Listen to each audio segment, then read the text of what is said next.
But wait, we have to rewind for a minute, because we understand that there's a concept called a common sense, right? That they say isn't always too common. And the way you explained that, it was as if you just figured, it just made good sense to you that if I'm buying all this candy, I need to be able to get some closer to wholesale prices so that you could really leverage your investment, right? Was that? It was instinctive, but, it was. But I'm sure it was also the subconscious of hearing that, seeing that in my family. Got it. You have to remember, well, you wouldn't remember this, but you have to know that my grandfather, Dave Hogue, is my idol. How so? Why? Because this man, he lived in Marion, Alabama. He had 300 acres of land that he owned. To this day, nobody can figure out, and we've researched, how did he acquire this 300 acres of land. We don't know. Wow. But he was genius. Let me tell you what my granddad would do. He would lease out a parcel, let's call it 100 acres of land, to the paper mill.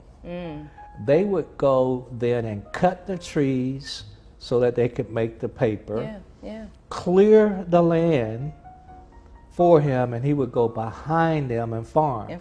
I mean, that is absolutely genius. He got paid for them clearing off the land that he needed to farm. I just still look back at this and say, God, it was genius.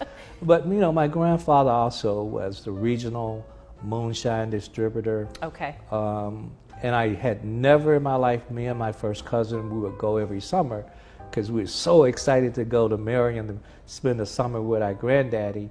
And because he would spend time with us, taught me how to shoot a rifle, we would go fishing. He was a really kind man, and you know, 6'5", just dressed, just always sharp. So we were there one summer, and there was a knock on the door on a Saturday morning, and we were in the front bedroom, and we could see out the door, and here were these two white men, and they said, "Is Mr. Hogue here?" You should have seen us. We were like, did you hear that? They just called Granddaddy Mr. Hogue. We had never heard a white man call a black man Mr. That was the first time I ever heard a white man say that. So I just go backwards just to say that my grandfather also had a remarkable impact on me. Just the time he spent with me. My dad didn't spend a lot of time with me because he was working 3 jobs. So my grandfather spent a lot of time with me.